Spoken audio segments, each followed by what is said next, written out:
Hello and welcome to my channel. This is another video in my Christmas 2017 card series.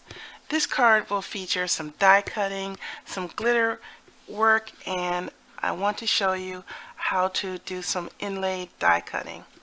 This is a really intricate die that I picked up, which is really beautiful, and it looks tricky, but it really was very easy to work with. Let me move this card out of the way and show you the materials that I used to create this card.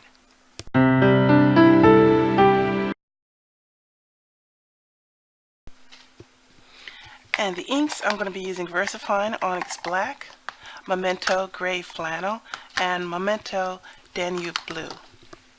I'm going to also need scor-tape. This is wide scor-tape. This is 5 inches wide, and if you don't have this, then you could use stick it.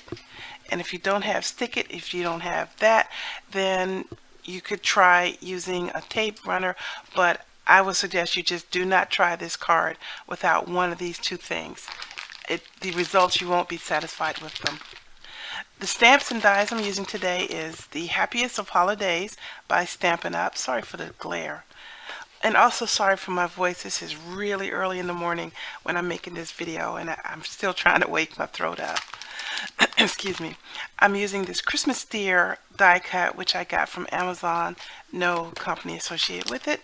My Winter Cottage stamp from Altenew, and the Seasons Greetings stamp set from Fiskars. This stamp set has a lot of different stamp sets in it, and I'm going to be using that a lot as I make these cards this season. I also need some very fine silver glitter, so I'm going to be using that. Okay, let me just move this away and I'm going to show you the card. It's really simple. The first thing I want to do is work with the acetate. So I'm going to take my scor-tape and pull it back, and this piece of acetate is about the same width as the scor-tape, which is wider than I needed, but it was easier for me to work with it this way, and I don't usually use this kind of waste, but here we go. So you just take the acetate and lay it in place into the scor-tape, being sure that you don't get any bubbles, and start from the bottom and press it upward. There we go. And now I'm going to, rather than use my scissors, I'm going to pull in an X-Acto blade and just slice that off. This is a self-healing cutting mat that I'm working on. So of course, if you don't have one, don't do this.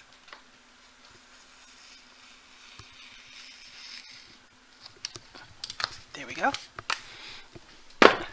Put this away. Now, at this point, I'm going to trim this to be just a little bit smaller than the white. So this needs to be just under 5 by 3 3/4. So let me trim this off. It was easier to trim it after I put the adhesive on it, and it's also easier for you to see it. So that's why I did it this way. So just under, just a hair under. If your ability to line this up is better than mine, then you could, of course, cut it the exact dimensions that is going to be needed, but I don't think I could get it. So let me try this way because this is an even one. Okay. Straighten this edge a little.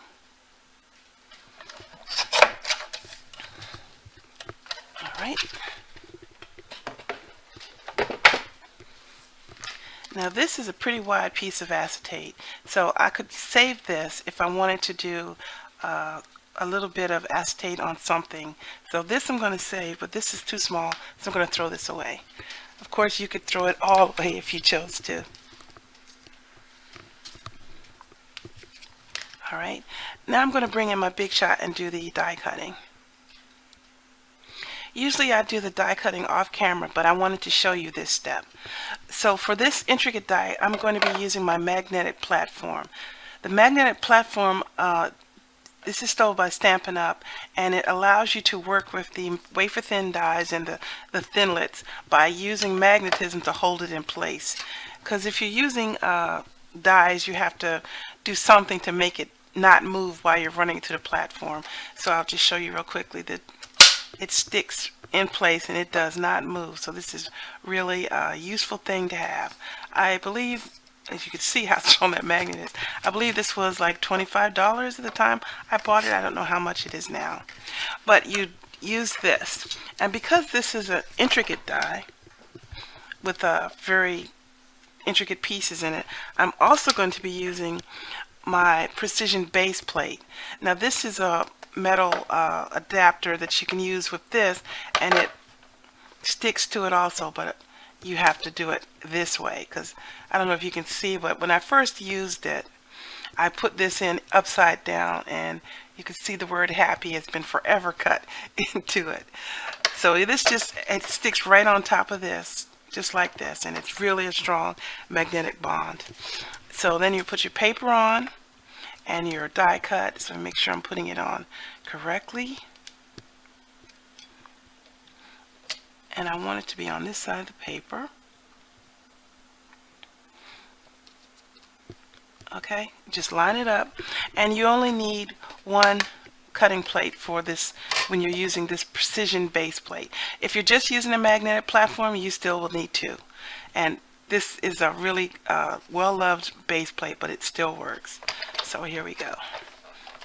And it's a very tight fit with this, so there'll be a lot of strength that you have to apply to this, and a lot of cracking and popping, as you see. Sorry about that for the camera. But you get a really sharp and precise cut, as you can see. So pull that off. So it gives just the extra oomph that you need to free your dies. So there we go. So I'm going to take this off camera and poke out all the little pieces and move this away. Oh, but I forgot to mention, I have this metallic Christmas die cut set, and I need to cut this smallest of the 3 trees before I move this out of the way. This is also a little intricate, so I'm going to use this also. One thing I should mention, do not use the precision base plate with regular die cuts.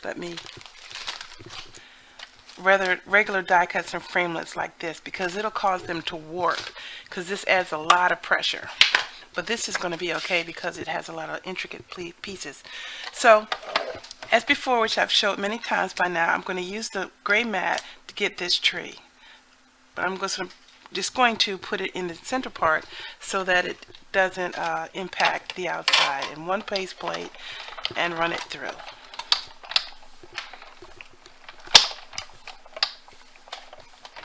Okay, there we go. And there's the tree cut out.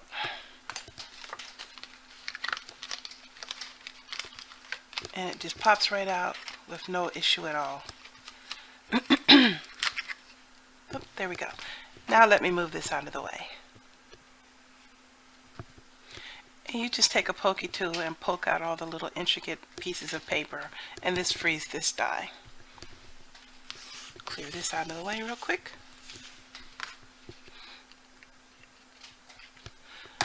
Okay. Now I am almost finished this, even though it looks like I'm not, but really I am. So now we want to take this acetate and adhere it to this, because this is going to be the window for our card. So I'm peel the paper back, and try not to touch it anywhere because it's sticky, and you don't want to accidentally transfer the adhesive off of the acetate. Okay, don't throw this away, you're going to need it. So just take this and make sure that you have it the right way up, and I want the window to be on that side, so I want to turn it that way. And there's a little bit of yuckiness which I can't abide right here. Just a second, get that off. There we go. Sorry. Now just lay this in place right over the acetate.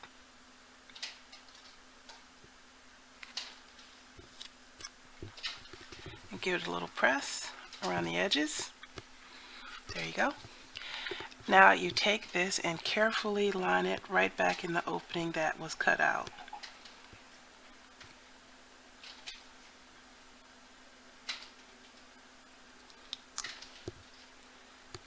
Okay, and now that's why you need this, because you're going to turn this back over onto the release paper because this adhesive will not stick to it. And now you can just press it really good. And make sure that all these little cuts are pressed into the adhesive and they stay put. Okay. There we go. And it's sticky. Now we're going to bring in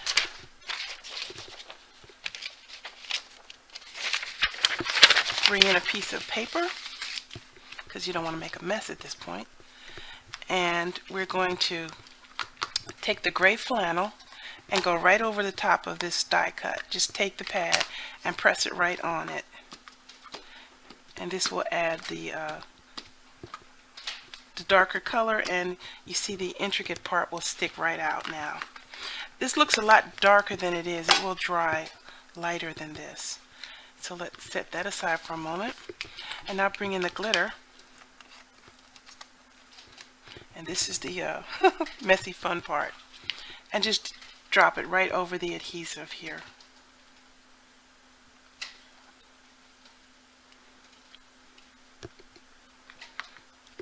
And take your finger and just smooth it right in. Just burnish it all over.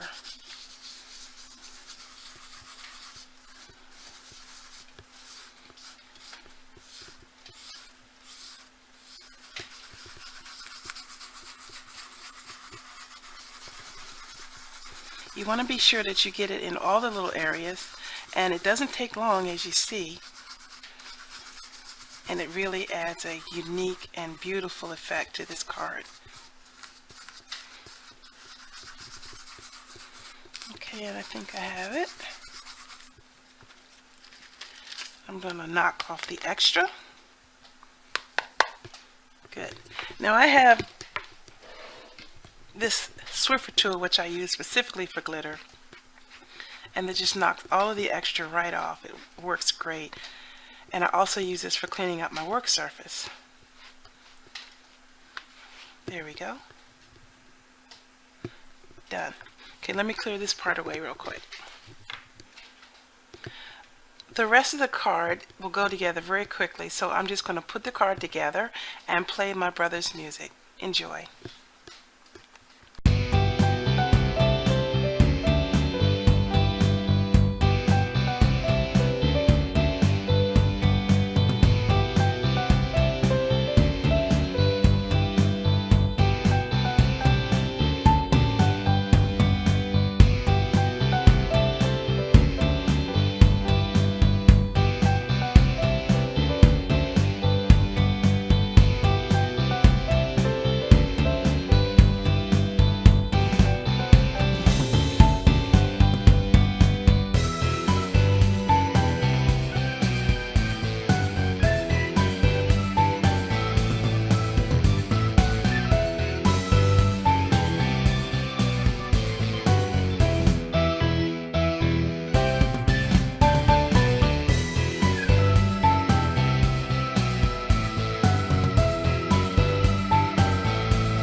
Alright, that's the finished card, and it went together very quickly, as I promised, and is very simple even though it looks difficult.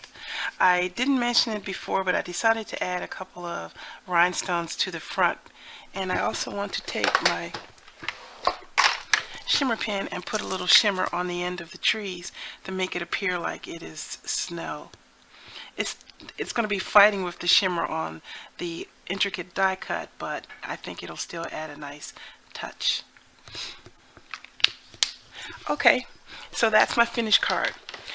My daughter is visiting with me this week, and she's sitting here while I'm watching it, and I'll give her opportunity to say hi. Hello, subscribers. How are you guys doing? It's my youngest daughter, Jillian, who's celebrating her birthday in a couple of weeks. Okay, I'd like to thank you for watching. Please subscribe to my channel if you haven't already. I try to put out frequent content, and I'm right now making a lot of Christmas cards. I hope that you're getting encouraged to try card making yourself. I'd like to thank my brother David for the music for the channel, and I hope you're enjoying it as much as I.